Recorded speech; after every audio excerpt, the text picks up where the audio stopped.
Dear students, welcome to my YouTube channel. आज हम human skeleton, structure of bone and structure of cartilage detail में discuss करेंगे। आज का ये वीडियो लेक्चर भी बहुत ही इंपॉर्टेंट है, इसलिए इस वीडियो को आखिर तक ज़रूर देख लें और इससे रिलेटेड जो भी क्वेश्चन हो आप कमेंट सेक्शन में ज़रूर पूछ सकते हैं। Let us start. What is importance of human skeleton?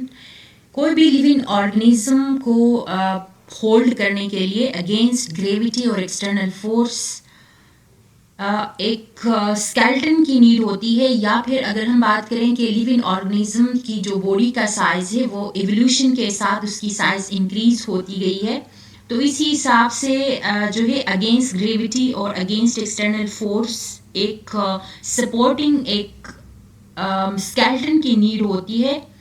अब ये जो सपोर्टिंग या फिर एक सपोर्टिंग स्ट्रक्चर की नीड होती है जिसको हम स्केलेटन कहते हैं। स्केलेटन की सपोर्ट के लिए बहुत ज़्यादा कंट्रीब्यूशन है। ऑब्वियसली स्केलेटन की वजह से ही लिविंग ऑर्गेनिजम्स की जो सपोर्ट है या मूवमेंट है वो पॉसिबल हो सकता है। अब it is human skeleton. Human skeleton में basically bones and cartilage include है। ये स्केलेटन एक फ्रेमवर्क के तौर पे काम कर रहा होता है जो कि हमारी लिविंग ऑर्गेनिजम्स की जो सॉफ्ट टिश्यूज़ हैं उनको सपोर्ट करने के लिए ये एक फ्रेमवर्क बनाता है, और ये फ्रेमवर्क फिर क्या करता है, सॉफ्ट टिश्यूज़ को ये सपोर्ट कर रहा होता है, और इस पूरे फ्रेमवर्क को हम स्केलेटन कहते हैं। It actually allows free movement through action of muscles. Muscles की कॉन्ट्रेक्शन रिलैक्सेशन की वजह से जो है उस ऑर्गन के अंदर या उस बॉडी के पार्ट के अंदर मूवमेंट आ जाता है। तो वो मूवमेंट कौन एलोव करता है? ये बेसिकली हमारा स्केलेटन ही एलोव करता है कि वो हमारा ऑर्गन जो है वो मूव करे मसल्स की कॉन्ट्रेक्शन एंड रिलैक्सेशन की वजह से। The branch in which we can study about bones is known as osteology. इस ब्रांच को हम osteology कहते हैं। And then we have structure of bone. अगर bone के हम structure देख लें तो individually जो है ये एक bone consist होता है। इसके अंदर डिफरेंट टिश्यूज़ होते हैं, बोन टिश्यूज़ होते हैं, कार्टिलेज होता है, फाइब्रस जो है वो कनेक्टिव टिश्यूज़ होते हैं, ब्लड वेसल्स होते हैं और नर्व टिश्यूज़ होते हैं। और इनका जो टर्मिनल जो पार्ट होता है उसको हम एपिफाइसिस कहते हैं। You can see here in this diagram, देखें कि ये पूरा बोन है। बोन का जो ये टर्मिनल पार्ट है, एंड वाला पार्ट जिसको हम टर्मिनल पार्ट कहते हैं, it is known as epiphysis. यहाँ पे भी एपिफाइसिस मौजूद है, यहाँ पे भी एपिफाइसिस मौजूद है, और इसके साथ जो इसका मिडिल पार्ट होता है जिसको हम डाइफाइसिस कहते हैं। जो सेंट्रल जो पार्ट होता है इसका ये वाला हिस्सा देखें, it is known as diaphysis, या इसको हम शेफ्ट भी कहते हैं। और सेंट्रल कैविटी को हम ल्यूमन कहते हैं, और इस ल्यूमन के अंदर येलो बोन मेरो मौजूद होता है। ऑब्वियसली इस पार्ट के अंदर एक येलो बोन मेरो मौजूद होता है। इस पार्ट को हम ल्यूमन कहते हैं। ल्यूमन में एक्चुअली येलो बोन मेरो मौजूद होता है।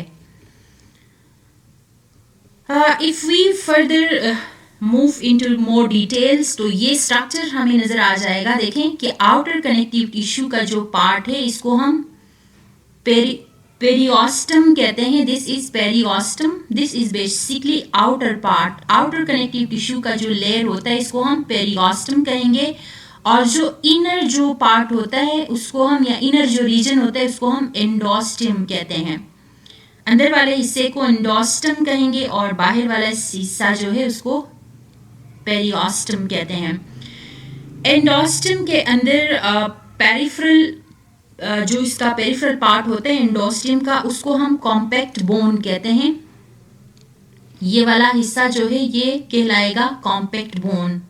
सराउंडिंग का जो रीजन है, एंडोस्टियम का जो सराउंडिंग का रीजन है, इसको हम कॉम्पैक्ट बोन कहेंगे। दूसरा हमारे पास इनर बोन मास होता है जिसको हम स्पंज बोन कहते हैं। This is sponge bone.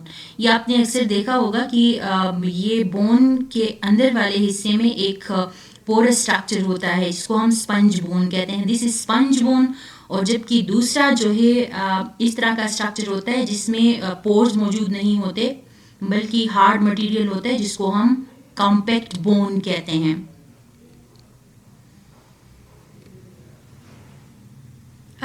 And then we have 3 types of cells which are associated with bone. तो 3 टाइप के सेल्स में फर्स्ट जो हमारे पास हैं, फर्स्ट जो पार्ट है वो ओस्टियोब्लास्ट है, सेकंड को हम ओस्टियोसाइट कहते हैं, और फिर थर्ड वन इज ओस्टियोक्लास्ट। तो bone cells basically they are derived from osteogenic cells. Osteogenic cells से ये एक्चुअली बनते हैं। And what are osteoblasts? Osteoblasts are actually bone forming cells. इनको हम बोन फार्मिंग सेल्स कहते हैं, जो कि which can synthesise and excrete unmineralised ground substance. जो अनमिनरलाइज्ड ग्राउंड सब्सटेंस बनाता है बोन के लिए, उसको हम ओस्टियोब्लास्ट कहते हैं।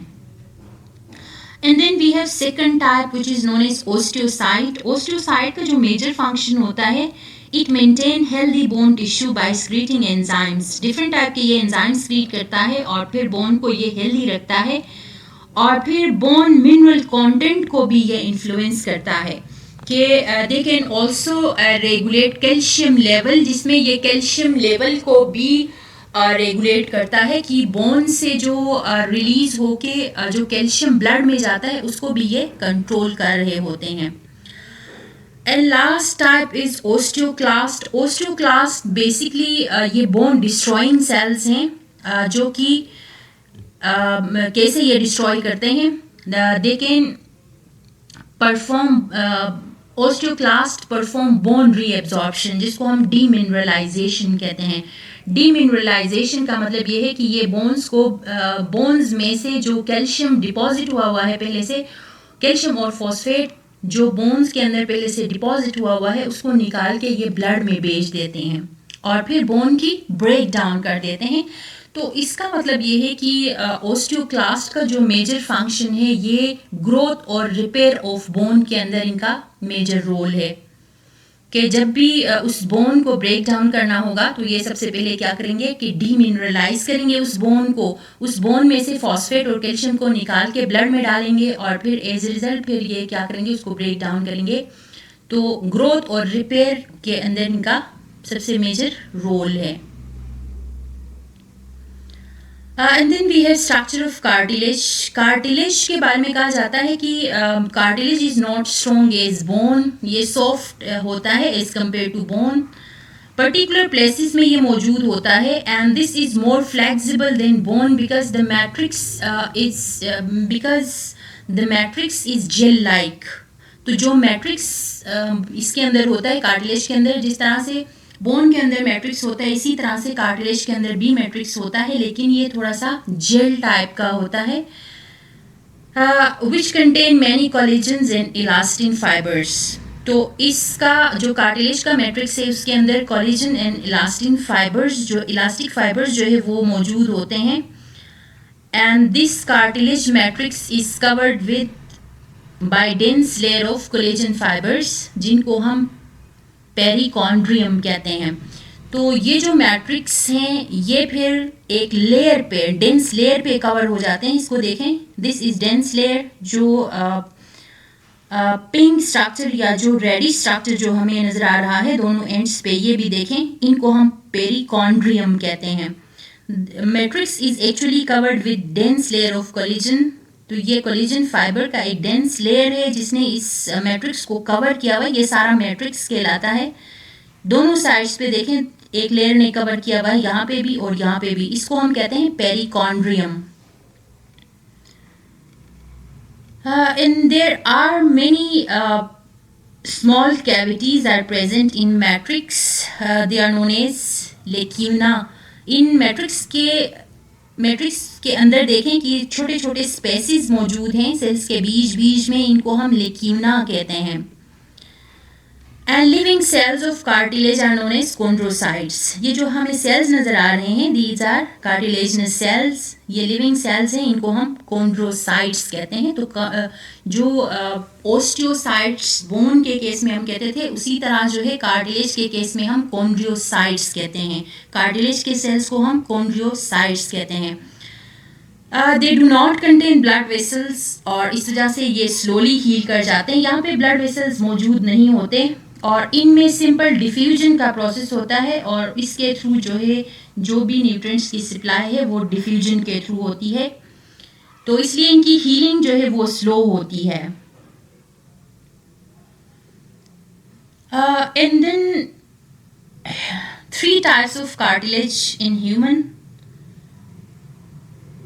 बेसिकली जो ह्यूमन स्केल्टन है वो इनिशियली कहते हैं कि कार्टिलेज से ये बना होता है और फाइब्रस मेम्ब्रेन से बना होता है अर्ली स्टेजेस पे, और उसके बाद कहते हैं कि स्लोली फिर ये कार्टिलेज जो है ह्यूमन के अंदर बोन से रिप्लेस हो जाता है। तो बोन की जो फॉर्मेशन है वो इनिशियली कार्टिलेज बनता है, फिर कार्टिलेज ग्रेजुअली क्या होता है कि बोन के अंदर वो फिर रिप्लेस कर जाता है। 3 टाइप्स के ये कार्टिलेजेस हैं ह्यूमन के अंदर। एक को हम हाइलिन कहते हैं, second fibro cartilage, third is elastic cartilage. ये जो हाइलिन कार्टिलेज है ये बोन के एंड्स पे मौजूद होता है, जिसमें हमारे पास नोज में ये मौजूद होता है। हमारे नोज के अंदर हाइलिन कार्टिलेज है, लैरिंग्स में कहते हैं कि ये हाइलिन कार्टिलेज होता है, और हमारे पास ट्रेकिया के अंदर ये हाइलिन कार्टिलेज होता है। And then we have fibro cartilage. Fibro cartilage ये थिक कोलेजन फाइबर्स होते हैं इसमें, और ये मोस्टली हमारे नीज के अंदर जो है ये मौजूद होते हैं। और इलास्टिक फाइबर्स जो है they are found in ear flaps and epiglottis. हमारा जो एपिग्लॉटिस है वहाँ पे ये मौजूद है, और इसके साथ साथ जो हमारा ईयर फ्लैप है वहाँ पे भी ये मौजूद है। And then finally we have comparison between bone and cartilage. अब जो बोन के अंदर जो कॉलिजन्स हैं वो डेंसली पैक होते हैं, एक दूसरे के साथ क्लोजली जो है वो पेक्ड होते हैं इन केस ऑफ बोन, जबकि कार्टिलेज में हमने देखा कि उसमें बीच में स्पेसिस भी होते हैं जिनको हम लेक्यूना कहते हैं, तो दे आर लूजली पैक्ड। और सेल टाइप्स की अगर हम बात करें तो बोन के अंदर ओस्टियोब्लास्ट भी होता है, ओस्टियोक्लास्ट होता है और ओस्टियोसाइट होता है, जबकि कार्टिलेज के जो सेल्स हैं उनको हम कॉन्ड्रियोसाइट्स कहते हैं। सिर्फ कॉन्ड्रियोसाइट्स होते हैं यहाँ पे एक ही टाइप के।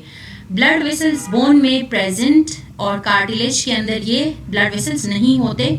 मिनरल्स जो है ये deposit minerals such as calcium carbonate और फॉस्फेट वगैरह हमारे बोन्स पे डिपॉजिट हो जाते हैं, जबकि कार्टिलेज के अंदर इस टाइप के कोई भी मिनरल्स जो है उनकी डिपोजिशन नहीं होती। एंड एक्सटर्नल कवरिंग जो है वो बोन के एक्सटर्नल कवरिंग को हम पेरियोस्टम कहते हैं, और जबकि कार्टिलेज की जो कवरिंग है that is known as perichondrium. Thank you so much for watching my video.